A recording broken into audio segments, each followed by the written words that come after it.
سلام كم تخونوا كبراتنا كبرانا تخاتلتي تقراي برودكاست سيرفيس نعلى تحاموس 27 لكاتيت كلتشن 17 عام تمرت استدالو حدشتن اقدستن حابريتاتاتن نو لايك شير سبسكرايب مقبارك تكاتولنا بخبر بمعدام نابا زرزراتهم كنسقاقركم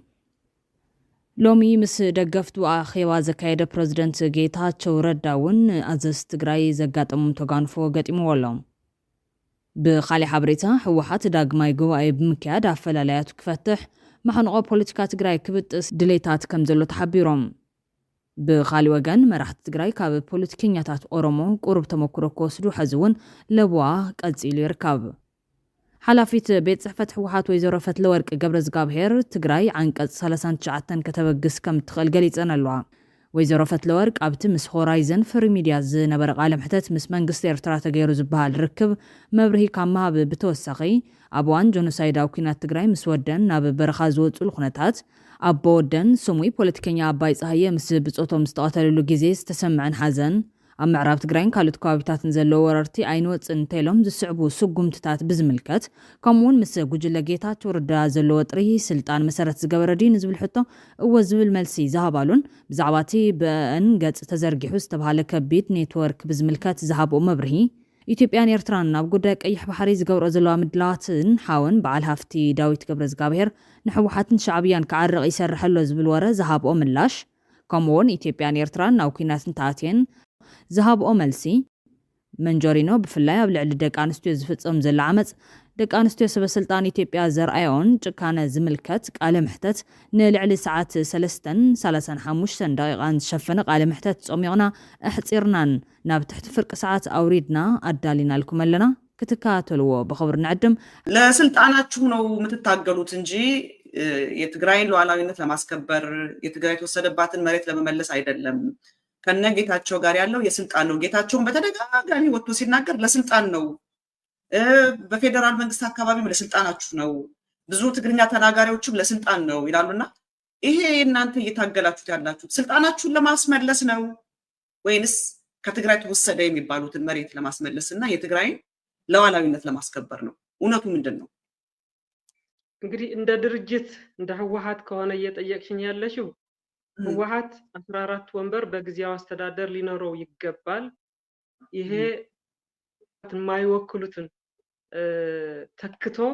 14 ወንበሩን የመያዝ መብት አለው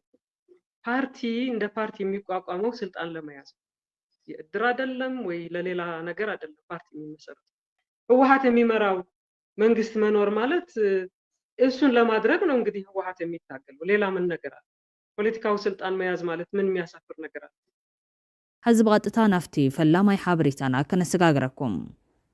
መራሕቲ ትግራይ ካብ ፖለቲከኛታት ኦሮሞ ቆሩብ ተመክሮ ከወስዱ ሓዝውን ለበዋ ቀፂልሎም እቲ ዝኸድዎ ዘሎ መንገዲ ደው ኢሎም ክሓስቡ ዝፅውዕ መልእኽቲ ጋዜጠኛ ድምፂ ወያነ ትግራይ ኪዳነ ማርያም ብርሃነም መራሕቲ ኦሮሞ ከምቲ ንሕና ንሓስቦ ዓያሽ ይኮኑን ምናልባሽ እውን ካብቶም ናትና ንብሎም ሰባት ንሶም ዝነቕሑ እዮም ብምባል መንፈሳዊ ቅንዩ ዝገልጽ መራሕቲ ኦሮሞ ካብ ቀደም እውን ተኾነ ከም ቆሩብ ዲድ ተጣቢቖም ግን ድማ ከድምት መሲሎም ንመራሕትና ኣዳኺሞም እምበር ከምቲ ዝሕመይዎ ተሓሽከርቲ ሕወሓት የነበሮን ክሳብ ዝነኽሱ ይሕንክሱ ከም ዝነበሩ ግን ጠራጥርን ዝብልት ጋዜጠኛ ኣስዒቡ ድማ ከም መራሕቲ ድማ መራሕቲ ኦሮሞ ንህዝቦም ሰናፋት ይኮኑን ብተግባር ምስ ንርእውን መራሕትና ኣብ ውሽጢ 30 ዓመት ኣብ ትግራይ ካብ ዘሳልጥዎ ልምዓት መራሕቲ ኦሮሞ ኣብ ውሽጢ 7 ዓመት ኣብ ኦሮሞ ዝሰርሕዎ ብብዙሕ እፅፊ ዓቢ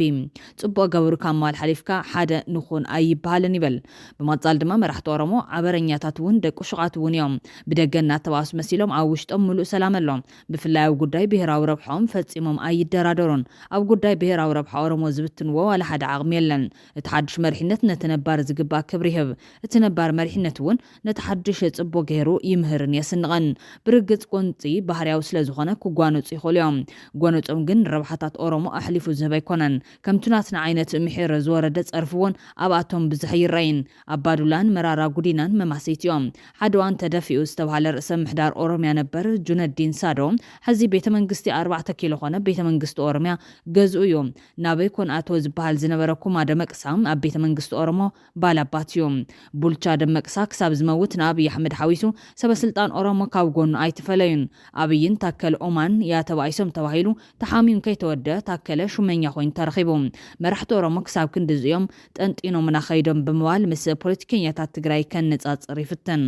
ناتنا مرحتي بانصارو بدغنا تفقر مسيلوم اوشت يبالعو بمبال غواهيو زغلص كيدان مرام برهانم طعات كمسلو ايدني تجوابيطم تريوم وشطوم ግን ፈጽሞም ይራኸቡን ኣብተወሳኒ ቃልሲ ሓቢሮም ዝነበሩ እቲ ንፈልጦ መንከራ በሓደ ኮይኖም ዝሕለፍኳ ይመስሉን ሓዚያ ብሄራዊ ረብሓ ትግራይ እውን ክቃደው ኣይካሎን ዘለናዮ ግዜ ኣይኮነን ዳዓቕምታትካ በቲንካ ኩሎም ዓቕምታትካ ወዲብካ እውን ፈታንዮም መራሕትና ግን ኣብዚ ኣኳ ክልብሙ ኣይካሉን ትግራይ መዋጾ ኣብ ተጠልበል እዋን እውን መዋጾ ይኽእልዎ ኣሎ ብምባል ይነቀፍ መራሕትና ማሕበራዊ ህይወቶም እውን ኣዝዩ ዝሞተ ይክባል እንተዘይኮይኑ ዘጃሃር ማሕበራዊ ህይወት የብሎምን ዝብለት ጋዜጠኛ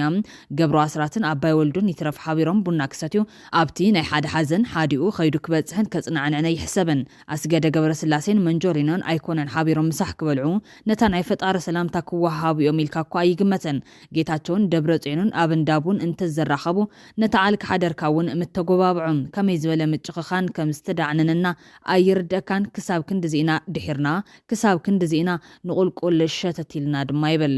መራሕቲ ኦሮሞ ንዓዶም ሓላያትዮም ዝብል እቲ ጸሓፊ ኦሮሞ እምበር ኢትዮጵያ ኣይንታዮምን ጽባሕ ንዝሓስብዎ ዓባይ ኦሮሞ እምበር ብዛዕባሎም ዝሓልብዋ ዘለው ኢትዮጵያ ኣይግድሶምን ሎሚ ስጋ መንጭቶም ዓጽማ ዝገጽዋ ዘለው ኢትዮጵያ ከም ዘይትኸውን ስለ ዝገበርዋ ተመግዲራ ሞታ ትጽበ ምህላዋ ይፈልጥዮም መግደርታን ቀተልታን ድማ ባዕሎም እዮም ኩሉ ነገሮም ቀዳምነት ንኦሮሞ ዝብል እዮም ኣብ ጉዳይ ኦሮሞ ሰኸፈት ይብሉኒ ዝበሃል ነገር የብሎምን ናቱ መቐጸልታ ብዘይ ሓደ ተናሓናሒ ንኢትዮጵያ ድላዮም ይገብርዋ ኣለዎም ዕንቅፋት ክኾነኒ ንዝበልዎ ኩሉ ሓደ ብሓደ ኣርዮም እዮም ናይ ዘለኣለም ጸላእየ ንዝበልዎ ኣምሓራይ ብዝገርም ቴክኒክን ታክቲክን ካብ ጾታ ወጻኢ ገይሮምዎ ኣለዉ ሕዚ መነጸሮም ንኦሮሞ ጥራሕ ዝርእዮም በኣንጻሩ ነቶም ናትና ቀደም እውን ኢትዮጵያ ክብልዮም ልቦም ዝተደፈኑ ሕሉፍ ሓሊፎም ኢትዮጵያ ምስ ትለምዕያ ትግራይ ትለምዕ ይብሉኻ ቀዳምነት ንኢትዮጵያ ዘብል ሕዱር ሕማም ንሄ እዚ ዘኽፍለና ዋጋ ብጣዕሚ ብዙሕ ዝብል ነቐፌታ ድማ ይቐርብ ኣስዒቡ ድማ መራሕቲ ኦሮሞ ዝህልዎም ፖለቲካዊ ኣፈላላይ ናብ ጸጋዮም ዝቐይርዎ ኩሉ ድሕሪ ኦሮሞ ይብሉ እቶም ናትና በኣንጻሩ ሽማግለ እኳ ክፈትሖ ናብ ዘይኽእል ፍጹም ቅርሕንቲ የሰጋግርዎ ብምባል ዘነጻጽር ኮይኖም ጉዳይ ትግራይ ነርክበሉ ኢና ዝዓይነቱ ዓሰስ ገሰስ ትርእየሎም ንሶም ከቢድ ለውጥጥ እንትገጥሞም እኳ ብኣባ ገዳታት እዮም ብቐሊሉ ዝኣልዎም እቶም ናትና ኣይኮነን ብኣቦ ገረባት ብጳጳሳት እውን ኣይውዕልዎን እታ ባጀት ዘይተሓትት ተራፍቕርን ሰንያን እኳ ክዕደልዋ ኣይከኣሎን ዓቕሚ ኣብ ዘድልየና እዋን ዓይንኻ እናርኣየ ነቲ ርዝነት ዝህብ ዓቕሚ ብትንትን የብልዎም መን ዝብልዎ ደፍተራ ከም ዝውዓሎም ኣይፍለጥን ይበል ጋዜጠኛ ኪዳነ ማርያም ብርሃነ ብምቕጻል መራሕቲ ኦሮሞ ሕዚነ ኦሮሞ ኣላታን የብላን እናልምዕዋ እዮም ንኣምቦ ከም ዋሽንግተን ንጅማ ከም ሮም ከም ዝገብርዎን ሓሲቦም ይሽቅሩ ኣለዎም ሕዚ እውን ግርም ገበሩ ካብ ምባል ሓሊፍካ ዝበሃል ነገር የለን በኣንጻሩ ናትና መራሕቲ ብመንጸርቲ ዝነበሮም ስልጣን ኣብ ትግራይ ኣብ ዝእቶ ዝበሃል ልምዓት ያነጹን እንተኾነ ሓለፋ ዝኸፈለቶ ዓዲ እሞ ሓለፋ ምገበሩላ ተዘይኮይኑ ግን መራሕትና ግን እንተስ ብዕሽነት እንተስ ብሰኸፈት ኣብ ክልትዮ የለውን መራሕቲ ኦሮሞ 7 ዓመት ነጊሶም ኦሮሚያ ኣብ ዕድሚኣ ሪኣቶ ዘይትፈልጥ ዕቤት የመዝግቡሉ ኣለዉ 30 ዓመት ዝነገሱ ቶምናትና በኣንጻሩ ኣብ ሓንቲ ከተማ እኳ ዘላቕነት ዘለዎ ማይ ከእትው ይከኣሎን ትግራይ ዙርዋ ብጽምኢ ማይ ዘይትሳቐ ከተማ የላን ኣብ መራሕትና ዘየለ ስንፍና እንታዩ እንድዕ ይብል ውልቃዊ ተጓንፉ ብምልዓል ድማ ኣብ ዝቕንያት ናብ ሽረ ዝዓደምክዎ ናይ ልበይ ፈታውየ ተወላዲ ኦሮሞ ነይሮም እተወላዲ ኦሮሞ ሽረ በቃ እዚኣ ድያ ኢሉኒ ኣይተረድአንን ለከ ንሕና ዓያሹ ከተማታትና ብናይ ባዕለን ሓይሊ ተርመይ እናበላ ብምዕባየን ዕጉባት ኢና ንሳቶም ድማ ሰማይ ዝተሰቐልና ገይሮም ይሓስቡና ነይሮም ከተማ ቁሩብ ምስ ዘወርክዎማ ዝያዳ ሓሪቖም ህዝቢ ትግራይ 5 ሚልዮን ድዩ ሓቀይ ብምባል ሓቲትኒ ይበዝሕ እዩ ኢለዮም ድሓን 10 ሚልዮን ዶ ይኹን እሞ መራሕትኹምሲ 30 ዓመት ነጊሶም ብውሕዱ 5 ሚልዮን ህዝቦም እኳ ክሓልፈሉ እንተዘይገይሮም ክንዲ ዓመት ምስ ነገሱኦም ክሰርሕሉ ደልዮም ነይሮም ብምባል እቲ ሕንቅልሕንቅሊተይ ከም ዘይተረድኦ ገሊጹላይ ኣንታ ሓቁ መራሕትና ክሳብ ክንዲዚኦም ሰነፋት ህዝቢ ትግራይ ክሓልፈሉ ዝስከፍ ትግራዋይ መራሒ እንታይ ትግራዋዩ ብምባል ጓህዩ ይገልጽ እቲ ጸሓፊ ኣስዒቡ እቲ ዝገደደ ቀሓረ ዝኾነካ ግን መራሕትና ሕዚ እውን ዘይምንቅሖም እዮም ጸላይ ካራስ ሒሉና ተጸበየካ እውን ዶ ፈጨጭ ይበሃል እዩ በዝን በትን ተኸቢብካ ጸላቲ ኣብ መዋጥር እናቐርቀሩኻ ዶ ኣብ ዘይዛሪ ተኽኒኣቲኻ ትወራዘ ኢኻ ዝተወረረ ላዕላዊ ግዛት ናብ በዓል ዋኑ ብሚልዮን ዝቑጸር ተመዛባልን ስደተኛን ናብ መረበቱን ከይመለስካ ገጽካ ኣሲርካ ንባዕልኻ ምትፍናን እንታይ ዝብልዎ ሕማም እዩ ህዝቢ ትግራይ ዝሃበካ ረዚን ዕዮ ገዛ ብኣግባቡ ከይወገንካ ህወይት ትግራይ ከየግሃድካ መሰረታዊ ሕቶታት ህዝቢ ከይመለስካ ንባዕልኻ ሓውን ሓሰርን ዝኸውንሲ ከመይ ዝበለ ሰይጣን ክሰርካ ከሎ እዩ እንዶም እሞ ድማ ጸላይ ወግሐ ፀውሐ እናፈከረልካ بعصبن قللن እናፈራርሐካ ማጾኻ ክንድትፈጥር ነንባዕልኻ ዘመናጭት ሕማም እንታይ ይበሃል ዝብል ሕቶታት ብምልዓል ድማ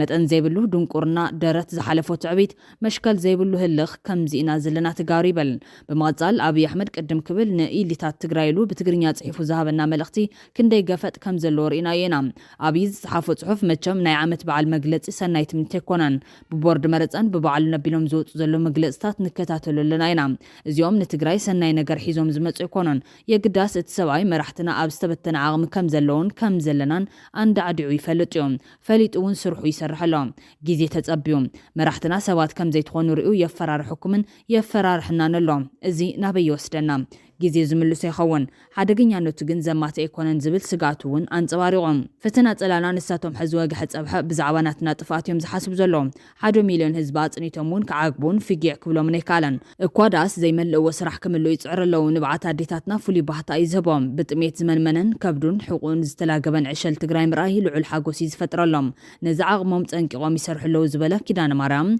تومناتنا نزستنتن لبوناكوا كرخبو يخالون وصحزبناكوا حدك قبرو ميكالن مرحتنا امونغوم زلمت فنان نزلاتنا كندينا يدوخ كم زخون حزون فتيمو اي تسقورو من بموال دما ينقف أصعبوا دما حزي بسنك حما مرحتنا مرحت أورمو بناتنا ودقت كوف فيلم كير يبلو لهم كسحوغن كاللو سرحو ما يقدفون لبهم مسبعلهم عينو منابانا جيرم كم قليلنا كينتنس بقلب يوم زكتاتلونا نزي أكو قواسي نابراهام بلاي مديبهم نسهم أورم يوم يلمعلوهم أبي أحمد كون زبالو زخون أبراهام بلاي وقحت أبحب مسكو التلفزيون نتغلقلا بالز التوهالي يبلو لهم اتومناتنا ازي فلتون وي اي يغلبلون مرحتنا اتاناتنا زبلوا تግራይ اتلمعات سيترف كتماتات تግራይ واشنطن رومايز باهجن جيتس انيصن حلن بوحدو نتتصوار حزبي نبور سلام كوا زيهبوم شغلت منابرتو كخون من تاي فردلوم ناي وحدات مرحت باسي لعل حزب تግራይ زخون من تاي لعل حلواتن دحنتن حزب تግራይ زنفق سلطان انتي يعبس ملاش يبلون حدنت كان عامتات كان بمتان اتتناخران اتحيلان عد كم زيتلغن فلوت يزبل كيدان مريم برهانم اب موداتا دما تزخفه حماق دما بسنكي لمست مرحتنا ناتنهلونا اب ايد وي اب فقاد ابين اورمون كيدرخيوم اتمحر زسكف ابين حشاخرون حاف بالكبلنا انخيات ابروخ كبلنا انريت كاين خونيوم حدا حق جنلو بسنك دخمتن حماق مرحتنا زمت حدقا نحد واقعو نتخالي زمحري خونن كم تقارون خلاتنا بالما زوق انزلك منيوم كابزن مدحان حزون حدنت كان عامتات كان وديب كان تدماميت كان مسرح اقداسن امارات زيبلون يخون زبل ملختي بممحل دما سلام نهزب تግራይ تمني لهم بخالي حبريتام لومي مسدقفتو اخيبا زكايد بريزيدنت ጌታቸው ረዳውን አዘዝ ትግራይ ዘጋጠሙም ተጓንፎ ገጭሞሎ ጀነራል ታደሰ ወረደ ዝርከብዎም አካላት ድሕርቲ ኣብ ዝሓለፈ ወርሒ ጥሪ ዝሓዝዎ መርገጺ ኣብ መንጎ ተቐርቂሮም ከም ዘሎ ዝፍለጥ ኮይኑ ፕሬዝደንት ጌታቸው ነቲ ውሳኔ ስዒቡ ዝኣተወ ቃል ናብ መንቀራቅሮ ኣትይዎሎ ህዝቢ ትግራይ ብጉጉይ መንገዲ መሪሕነቱ ናብ ዘይግንበት ኣንፈት ኣትዩ ከም ዘሎ ዝፍለጥ እዩ ብመሰረት ርእይቶ ገለ ተዓዘብቲ ህዝቢ ትግራይ ካብቲ ኣብ እዋን መኸተን ፅንተት ንላዕሊ ፀጊሞ ይርከብ ኣብ መንጎ መሪሕነት ትግራይ ዘሎ ኣፈላላይ እቲ መፍትሒ ቀሊል ምስ ኩሉ ፍልያትካ ህዝቢ ማእኸል ጌርካ ሓቢርካ ምስራሕና ተኻለ ብዝሕዝንን ዝሕፍርን ኩነቲ ይጽገምን ይጽበብን ኣሎ ትማሊ ኣብ ከተማ መቐለ ህዝቢ ኣዳራሽ መሊኡ ኣገደስቲ ዝበሃሉ ሕቶታት ሒዙ ኣብ ኣዳራሽ ሰማዕታት ተኣኪቡ ከም ዝነበረ ዝፍለጥ እዩ ኣብቲ መድረኽ ድማ ንደልዮ ከንቲባ ንምንታይ ስርሑ ኣይጀመረን እቲ ነቲ ጉባኤ ዝገበረ ህወሓት ዝድግፎ ኣፍልጦ ዝሃቡ ኣዘዝ ሰራዊት ውሳነኦም ንምንታይ ዘይተተግበረ ምክትል ፕሬዝደንት ጊዜያዊ ምሕዳር ጀነራል ታደሰ ወረደ ምስ መን ምዃኑ መርገጹ የፍልጠና زبلت حستات زحزن اي طرعنا اخيبا كم زنبر يرسان نزي حتوتات زملس مسيلوا اخيبا كمرح الجمره دكتور ردعي نسخه كمان قداي سلازخونكا حتونا اي تملس انت وهايلو تخلكيلو نتوم لعلو تعز السراويت تصويعو ملسي كم زدالي بمحبار دو كم زبل وزفلتهم اتوم كلت لعلو تادران ازستي مكتل بريزيدنت لعلو حلافو تادراو ستاف ليتنال جنرال تادس وردم مكتل لعلواي وتادراو ستاف ليتنال جنرال في السامانجوس باكال بمزا محتاتهم كملسو طلب قريبهم نساتهم كمص بزي مخالهم عزاز ماخلاي جنبار ليتنال جنرال يوهانس ولد جيرجيس جون مديد ترخيبو زغداي لعلعاقم بمخانو كل العلواي مررحاب زلو اخيبا كايد مخانون حلافنت كم زي يوسد نفليطو نصبح قصور حيزو كم زلون زفلط يوم زغصرا بزتحزل وقتي لما انتي بريزيدنت تግራይ يايتጌታቸው ረዳ መድረኽ መናሴ ከተማ መቐለን ከባቢያን ኣብ ዝተሰመየ መድረኽ ተረኺቡ ናብ መንቀራቅሮ ዘቱ ሕቶታት ክሕተት ውዒሉሎም ከም ተጋሩ ናቤና ንኸይድ ዘለና ዝብል በዳ ሕቶ ዝቐርበሉ ኣይተጌታቸው ኣብ ዝሓለፈ ወርሒ ኣብ ውሽጢ 3 መዓልታት ሓድሽ ነገር ሒዘ ክመጽእ ተጸበዩኒ ምባሉ ስዒቡ 30 መዓልታት ሓሊፉ ሓድሽ ነገር ኣቤል ዝብል ካሊ ከቢድ ሕቶውን ቀሪቡሉ እዮም ህዝቢ ከተማ መቐለን እንታይ በዲሉ ግልጋሎት ከይረክብ ንልዕሊ 4 ወርሒ ብዘይ ከንቲባ ዝቕጽል ዘሎ ዝብል ከምውን ህዝቢ ዝግልገለሎም ኣብያተ ጽሕፈት ንምንታይ ይስበሩ ሕጋ ኣልባነት ነጊሱ መሬት ገባር ተወሪሩ ተወዲኡ ክሳብ መዓዝ ትግራይ ሕዝላት ልኹነታት ናይ ውልቀ ሰባት ዝርብሑላ ዝዕንድሩላን ኮይናላ ህዝቢ ከም ህዝቢ ኣብ ሰፊሕ ጸገመሎ ክሳብ መዓዝ ምንታን ትግራይ ክብል ደቁ ዘሰወ ስድራስዎ ኣብ ክንዲ ብልምዓት ምድባስ ንውልቀ ስልጣን ክበሃል ተወሳኺ በደላት ይበጽሕሎ ንምንታይ ሕዝቡን ከም ህዝቢ ፍትሒና እንደሊ ዘጥፈ ድማ ይተሓተት ተሓታትነት ይንገስ ጉዳይ ተመዛበልትን ሉዓላውነት ትግራይን ስለምንታይ ተረሲዑ ዝብሉ ከበድቲ ሕቶታት ቀሪቦምሉ ንምምላሶም ክጽገም ተራይሎም ነቶም ሕቶታት ንምምላስ ተጸገመ ዝመስል እቲ ፕረዚደንት ሓሽከር ዘይምዃነ እዩ ተነጽሎ ዝበጽሐን ዘሎ ብምባል ደገፍ ከም ዝደልዩ ክዛረብ ተሰሚዑ ዘሎ ሓሽከር ኣለሻ እዩ ባይ ዘ ወይ ናይ ሰፈር እውን የተምስልዎ እገለ ስለዘይኾነ ሓሽከር ስለዘይኾነ ተዓቢ ተቃውሞ በራኖን ትውስውስ ተዝብል ምሕሽካር ተዝቕጽል ፓርት ኦፍ ተጉጅለ ኮይኖም ቀጽሉ ሕዚ ኣትሊስት ንእሽተይ ግን ኣብዛ ዕድመ እዚኣስ ምሕሽካር ይድልን ዝብል ቁሩብ ንቕሕ ናትኩም ጣቂዕቱን ተወሲኽዎ ክኾን እዩ ንባህል ስለ ዘርአና እዩ እቲ ዘለናሉ ኩነታት ዝስክፍ እዩ ዝብል ሓደ ጉጅለ ተወሰኑ ሰባት ህሉና ንምርግጋጽ ብዝብል ዝግበር ምንቅስቃስ እዩ አዲስ አበባ ትኩረት ዝገብር ዝነበረ ትግራይ ኮምፕሊትሊ አባደን ገይሩ ዝነበረ ሓይሊ እዩ ሓደ ዘለና ነገርኩም ዓድዋ ናይ ዓድዋ በዓል ክነኽብር ካብ አዲስ አበባ ሓደ ደጋፊና እዩ ኣምሓራ እዩ ዓድዋ ዝኣክል ዓዲ ንመለስ ወለደትስ ጥዑይ ፌደራል አውትሶርስ ገይራስ በዚኦም ተምርሕዋ ኣለኹም ኢሉ ትግራይ ብብድእታ ዝነበራ ሽግር እዚ እዩ ትኩረት ዘይተገበረሉ ኤርያ ኩሉ እዩ እንደርታ አባ ዓጋመ አባ ዓድዋ አባ አክሱም አባ ሽረ አባ ናብ ዝለይነቱ ከም ቲፒኤልኤፍ ከም መራርሓ አካል ዋላ ድሕረ ተመጻኹ እዚ ሕማቕ ዝክፍጠር ኣብ ምግባር ናይ ባዕለ ኣስተዋፅኦ ስለዘለና ኣስተዋፅኦ ክቅበል ሬዲ እየ ካሊእ ንኣይተ ጌታቸው ረዳ ዝቐርበሉን ላዕለዋይ ጀነራል ከኣስር ወይ ከባረር ዝጠልብ ሕቶ እዩ ትማሊ በኒ ዶክተር ደብረጽዮን ገብረ ሚካኤል ዝድገፍ ከንቲባ ስርሑ ክጅመር እቶም ቅድሚ ወርሒ ኣቢሉ 14 ውሳነታት ዘሕለፉ ኣዘዝቲ ሰራዊት ውሳኖም ከተግብሩ ዝጠልብ ኣኼባ ከም ዝተኻየደ ይርስዓን ኣብ ከተማ መቐለ ክልተ ከንቲባታት ኣብ ዘለዎ እዚ ሕቶ እዚ ነዞም ላዕለዎት ወታደራዊ ስታፍ ኣዘዝቲ ጀነራል ታደሰን ጀነራል ፍሳን ፀዊዕኻ ክትግበርካ ይከኣል ዶ ዝብል ነቶም ኣዘዝቲ ሰራዊት ናብ መንቀራቐሮ ዘእተወ ኮይኑ ንፅባሕ ቆፀራ ተታሒዙሉ ዘሎ ኣኼባ ድማ መርገፅን ዕላማን ጀነራል ታደሰ ወረደ ምፍላጥዮም ንዑ ፈሊጥካ ድማ አንጻሩ ሓድሽ ጸለመን ፕሮፓጋንዳን ንምስራሕ ከይኮነ ከም ዘይተርፍ እዩ ተዓዘብቲ ዝገልጾም ነዚ ጽባሕ ተጸዊዕ ዘሎ ኣኼባ ኣብ ግምት ዘቱ ናይ ሎሚ ሕቶ ተኣከብቲ ድማ ጀነራል ታደሰ ወረደ ዝርከብዎም ኣመራርሓ ንዘሕለፍዎ ውሳነ ንምፍራስ ክሳብ እቲ ንሕወሓት ኣጊዱ ዘሎ ብልጽግና ምጽዋዕ ከም ዝበጽሕዮም ዘጠንቅቖም እቱ ምክትል ካለሎ ናይ ጸጥታ ሓላፊ ተባሂሉ ወዲ ወረደ ተተልዕለላ አህና ደስታና አይንኸውለይ እሲ ይልሕምሰና ኣሎ ድዩ ወይስ ዓብይ መራርሓ ስለለኾነ ካብ ስልጣኑ ክልዓለ ይኽእል ወይ ክእሰር ይኽእል ናይ ህዝቢ ሰላም ለውጢ ለይደልዩ ኣካላት ኣግልሰና ኣልዕሎም ወይም እንድሕር ዓቕሚ ንእሰ ካለ ፌደራል ፀዊዕኻ ኣትየልና ጀነራል ታደሰ ወረደ ስልጣን ካብ ተሓደ ነቲ ካሊእ መንጢሉ ብዘይመሃበቡ በቲ ናይ ኣይተ ጌታቸው ረዳ ወገን ጥራሕ ዘይኮነስ ብኒ ዶክተር ደብረጽዮን ገብረ ሚካኤል ወገን እውን ከቢድ ዘለፋ ይበጽሖ ከም ዘሎ ዝፍለጥ እዮም ትዋና ነገር ከዓ ሓደ ሰብ ክልተ እግረለን ኢሉ ናብ ክልተ ቃላምጦስ ኣይሕኩርን ወዲ ወረደ ከዓ ደንቡ ይፍለ ይግለጸልና ኣዋሚር ይፈለጥ ወዲ ወረደ ኩዩ ቀርቂረን ዋዕረታት ናይ ሰሓርቲ ምስ ሓዛኦ ታይኻት ስከፍ ዘለኻ ኢላቶ ሓንቲ ከመይ ድየ ዘይስከፍ ኢሉ እዋ ክልተ ስለ ዝረገፀ ድሓር ተወጢጡ ከምዚ ሕማቕ ብዕራይ መኼዳ ለጢጥካ ምስ ገደፍካሉ ናብ መስመር ዝኣቱ እሞ ቤት ምክሪ ዝወሰኖ ናይ ግድን እዩ ስልጣን ክርከብ ኢሉ ሓሳዊ እዩ ሓሳዊ بدم هزوي يقلد ود ورده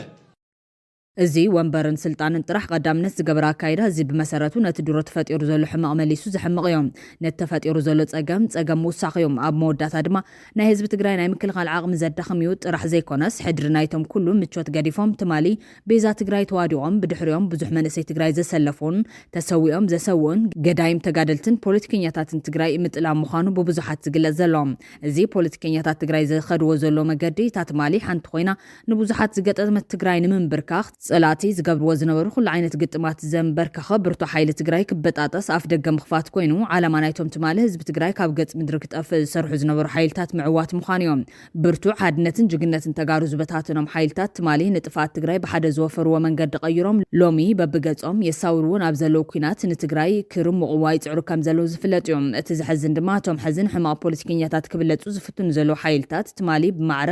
ኣብቶም ሎሚ ብሰንኪ ስልጣን ተገማሚዖም ዝዋጠጡ ዘለዉ ኣካላት ኣብ ልዕሊ ህዝቢ ትግራይን ህልዋትን ስዋዕትን መራሕቲ ግፍዕታት ብድዕታትን ብማዕረ ዝፍጽሙ ዝነበሩ ምዃኖም እዮም ንሕና ኤርትራውያን ኢና ስተውዕል እንተዘይደሊና ናትካ መንግስቲ ከይተረፈንዓሉ ንሕና ኢና እዝዕፀዎ ናትካ መንግስቲ ኢና ንኣልኮ ንሕና ናትካ ኣንበሳ ንኣሊ ወዓግ ነቐምጥ ወዓግ ንኣሊ ዋጭላት ነቐምጥ ንሕና እቶም ፈቆዶ ሕሉም ሃሂሎም ዝተዘራግሑ መራሕትኻኮ ገንዘብ ተኮር ሃገራውነት ክሰርሑ ምስ ሚልዮናት ዶላራቶም እዮም ንቡር ቀብሪ ከይረኸቡ ኣብ ጉድጓድ ተሸኪዖም ጸኒሖምኻ መን ይኡ ዘራጊሑ ገዲፍልካ ግዲ ደንበርዶብ ትግራይ ኢኻ ዘለኻ ዛዕባ በነበረው ውጊያ ከጥበቃዎቻቸው ጋር አብረው የተደመሰሱት የጁንታው አመራሮች አንድ አቶ ስዩም መስፍን የቀድሞም የውጭ ጉዳይ ሚኒስትር የነበሩ እንዲሁም ሁለት አቶ አስመላሽ ወልደ ስላሴ የጁንታው ከፍተኛ የፖለቲካ አመራር የነበሩ ሶስት አቶ አባይ ፀሐዬ የጁንታው ከፍተኛ የፖለቲካ አመራር የነበሩ አራት ኮሎኔል ኪሮስ ሀጎስ ከመከላከያ የከዳ ከነጥበቃዎቻቸው ተደምስሰዋል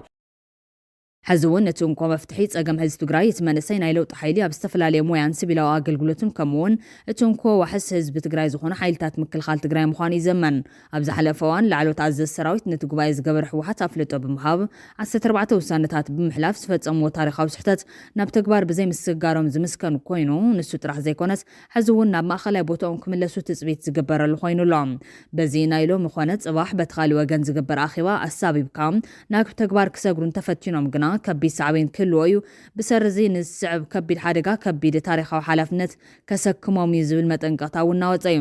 ብተዛማዲ ሓበሬታ የተጌታቸው ረዳ ሎሚ እውን ኣብ ዝነበረ ኣኺባ ተስፋ ዝህብ ኣፋፍኖት ይብሎም እዚ ኣፋፍኖት ካብ ህልኽን ኣነነትን ወፂኻ ንህዝቢ ትግራይ ኮነ ነቲ ውድብ ካብቲ ሕዚ ዘሎ መዋጥር ብዘውፅእ መልክዑ እንተተተግቢሩ ተስፋ ዘሎ ምዕባለ ምዃኑ እዩ ተዓዘብቲ ዝገልጹ ዘለዎም ሕወሓት ኣብ ፖለቲካዊ ጉዳያት ከይነጥፍ ንሰለስተ ወርሒ ብመንግስቲ ተኣጊዱ ከም ዘሎ ዝፍለጥ እዮም ኣብዚ ተደሪኹ ርእቱ ዘቐመጠ የተጌታቸው ረዳ ውድብ ሕወሓት ክትድሕን ተኾይና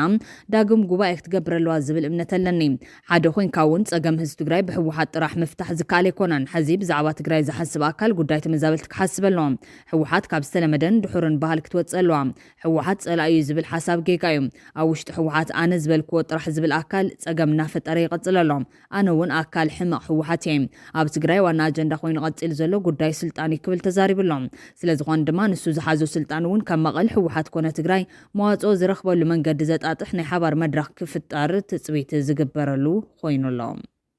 ብኻሊእ ሓበሬታ ኣብ ልዕሊ ህዝቢ ትግራይ ምጽናት ዓሌት ዝፈጸመ በዓል መዚ ብልጽግና ንህዝቢ ትግራይን ሕወሓትን ይቕረ ተሓቲቶም ኣይተገድዋ እንዳርጋቸው ምስ መሳይ መኮንን ናብ ዘካየዶ ቃለ መሕተት አብይ አሕመድ ናብ ስልጣን ዝመጸሉ ምክንያት ኣብ ልዕሊ ሕወሓትን ህዝቢ ትግራይን ዝነበረ ጽልእ ምዃኑ ኣመላኺቶም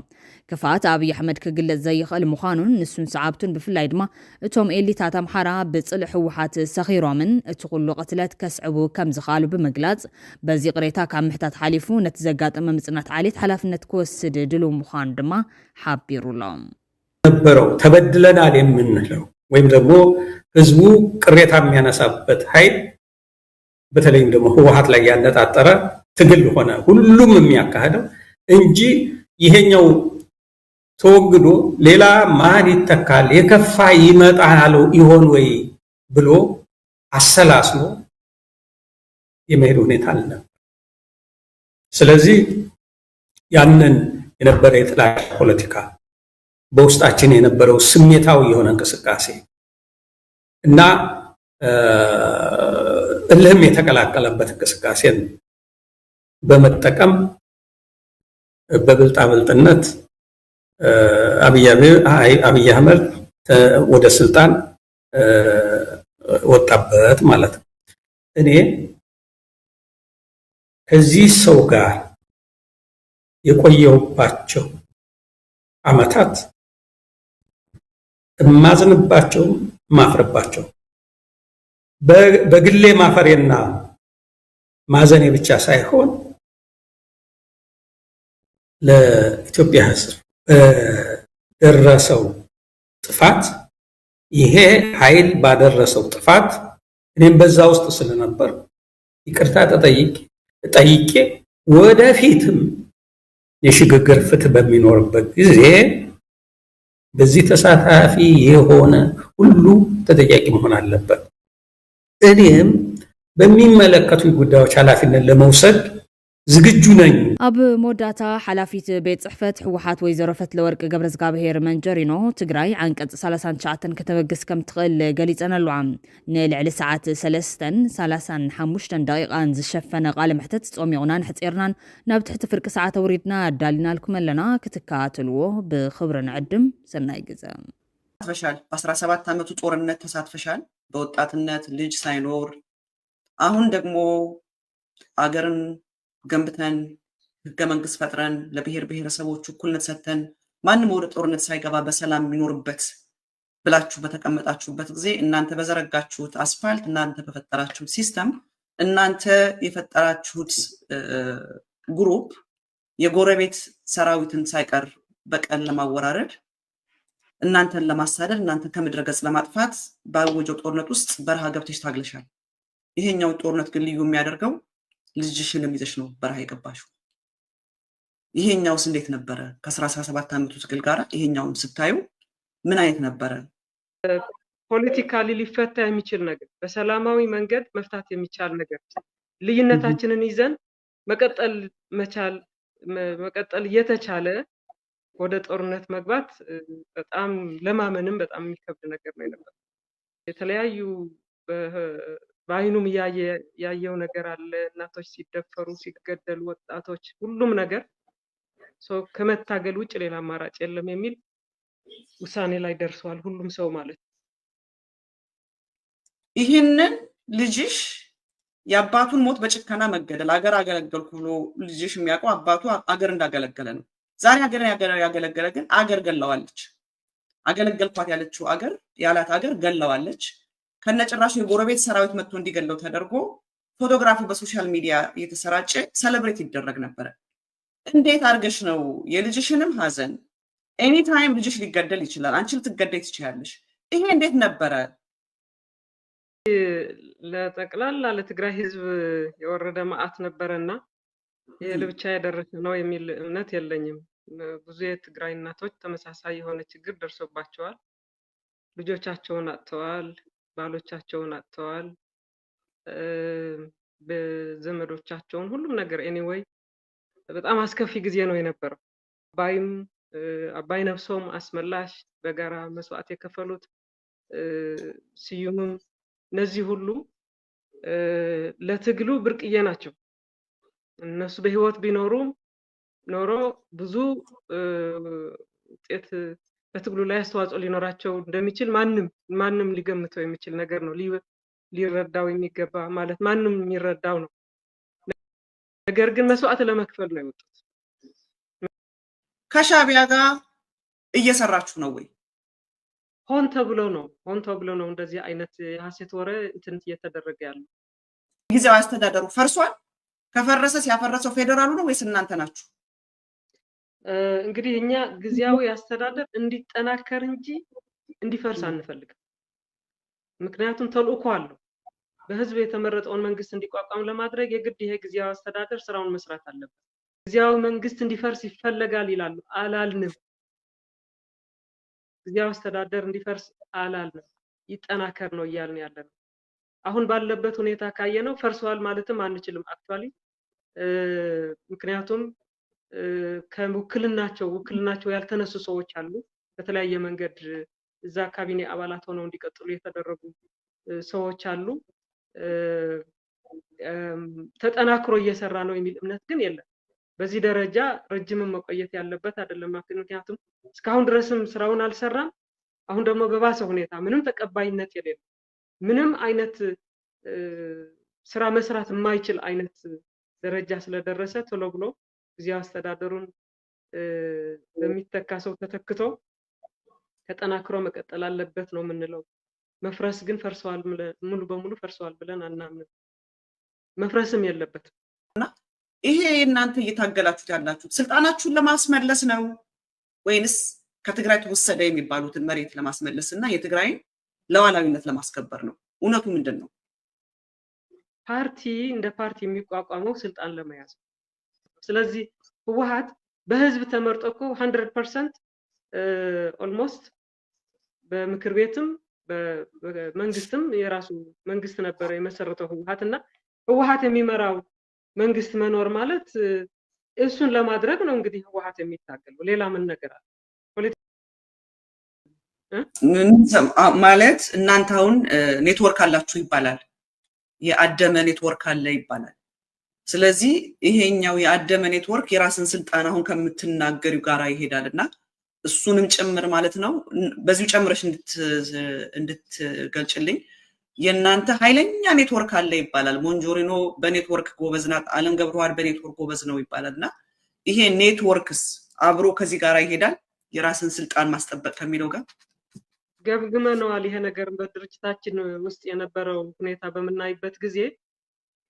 በኔትወርክ አደገኛ የሆነ ኔትወርክ በድርጅት ውስጥ ተፈጥሯል ብለናል፣ ተገምግመዋል። ይሄ የኔ ነው የዓለም ነው ወይም የሌላ ነው የሚለው ነገር መጀመሪያ ግምገማ በሚደረግበት ጊዜ ግምገማ ነው የሚደረገው በአጠቃላይ ድርጅት ውስጥ የተፈጠረውን አደጋ ምንድነው የሚል ማለት ነው።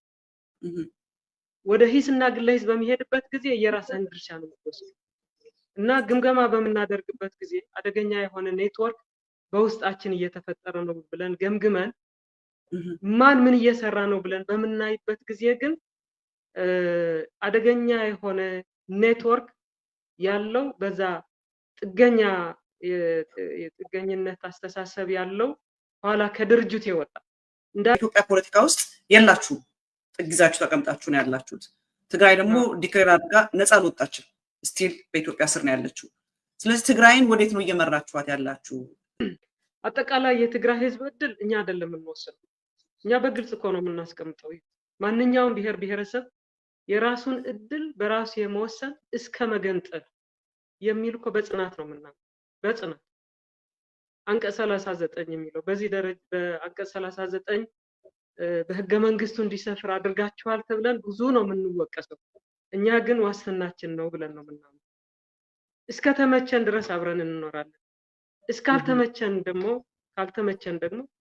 የራሳችን እድል በራሳችን እንመልሳለን ነው። እየተገፋን ነው ያለው። አሁን ያለችው የፕሪቶሪያ ስምምነትም ተግባራዊ ለማድረግ መከራችን ነው እያየን ያለው። ፕሪቶሪያ ስምምነት በህገ መንግስት የተቀመጠው የትግራይ ሉዓላዊ ግዛት የሉዓላዊ መሬት ለምንድን ነው የማይመለሰው? በህገ መንግስት በግልጽ የተቀመጠ ነገር። የተፈናቀለው ህዝባችን ወደ ቀየው ለምን አይመለስም? በጣም የሚገርም ነገር ማርያም፣ ይሄ በተለያዩ የትግራይ አካባቢዎች ያሉት ህዝቦች ወደ ድሮ ብሔራዊ ጭቆና ውስጥ ነው እየገቡ ያሉት። ልጆቻቸውን በትግርኛ ማስተማር አልቻሉም። ትግራዋይነታቸውን እንዲቀይሩ ፕሬዠር ነው እየተፈጠረ ያለው፣ ተጽዕኖ እየተፈጠረባቸው ነው ያለው ማንነታቸውን ለመቀየር። ይሄ አብሮ እንድትጓጓ የሚያደርግ ነገር ነው። አሁን ያለው ሁኔታ ስናይ ግን በዚህ ደረጃ አብሮ ለመኖር የሚያደርግ ሳይሆን እንድትገፋ የሚያደርግ ነገር ነው እየተፈጠረ ያለው። በትግራይ ህዝብ ላይ የተፈጠረው ጄኖሳይድም ምን ስላጠፋ ነው የትግራይ ህዝብ እና ምንድነው እያሰባችሁ ያላችሁ ለትግራይ የሚለው ነገር እንዳልኩሽ ከፍተኛ የሆነ ጥናት እያደረግን ነው ያለነው። ፕሮጀክት ኦፊስም ጭምር አቋቁመን ሰፊ ውይይት ይደረጋል። ህዝቡ በነፃነት እንዲወያይ እናደርጋለን። የመሰለውን ሐሳብ እንዲይዝም እናደርጋለን። ፈትለወርቅ ወንድም አቶ ዳዊት ገብረ እግዚአብሔር የሻዕቢያ ወዳጅ ናቸውና በሱ በኩል ነው ግንኙነት እያደረጉ ያሉት የሚባል ነገር ሁሉ አለ። እኔ እንዲህ ሲባል ሰምቼ የአቶ ዳዊትን ኢንተርቪው ገብቼ ስሰማ አክቹሊ አቶ ዳዊት የህወሓትም ተቃዋሚ ናቸው በኢንተርቪዋቸው እንደሰማሁት ከሆነና እንደው በወንድምሽ በኩል የተደረገ ግንኙነት ይኖራል እንደው እንጠርጥር? አይ ማለት አቶ ዳዊት የራሱ አቋም ያለው ነው። ብዙ ጊዜ በፖለቲካ አቋማችንን እንከራከራለን። መብቱ ነው ደግሞ ከህወሓት የተለየ አቋም ቢይዝ ወይም ደግሞ ከህወሓት የተለየ በግምገማዎቻችንም የተለየ አቋም ይዛል። መፍትሄ ላይም የራሱ ይዛል። ይሄ የሚታወቅበት ነው። ረጅም ጊዜ የቆየ ነው። ሲፈልግ ማለት ጥሩ ብሎ ባመነበት ይደግፋል። ትክክል አይደለም ብሎ ባመነበት ጊዜ ደግሞ በጣም ሂስ ማቅረብ ይወዳል እና በዚህም ይታወቃል። እንዳልሽው ኢንተርቪው ያደረጋቸው ነገሮች ወደ ኋላ ተመልሶ ሰው ሊሰማው ይችላል። ምን ያህል ማንስማማባቸው ብዙ ነገሮች እንዳሉን ማለት ነው። ዳዊት ቀደም ብሎም የትግራይና የኤርትራ ህዝብ ለማቀራረብ ከጦርነቱ በፊት ሲሰራ ነበር። ከጦርነቱ በፊትም ሲሰራ ነበር። አሁንም ፍላጎት እንዳለው አውቃለሁ። ሁለቱም ህዝቦች መቀራረብ አለባቸው አይነት የሚል ፍላጎት እንዳለው አውቃለሁ። ነገር ግን ከኤርትራ መንግስት ጋር ለመገናኘት ለምን በዳዊት በኩል እንሄዳለን? ራሱ መንግስት ከመንግስት ጋር እኮ ግንኙነት ማለት የኤርትራ መንግስት ተወካይና የኛ መንግስት እኮ ተገናኝተዋል። ስለዚህ በዛ ደረጃ ነው ግንኙነት የነበረው ቀደም ብዬ እንደገለጽኩልሽና ወደ ዳዊት ደረጃ መውረድ የለበትም። ክቡራትን ክቡራንን ተኸታተልቲ ትግራይ ብሮድካስት ሰርቪስ ነሰዓት ዝተዳለው ሓደሽትን ኣገደስትን ሓበሬታታት እዚኦም ይመስሉ። ላይክ፣ ሼር፣ ሰብስክራይብ ምግባር ስለትከታተሉና ኣዝና ንመስገን።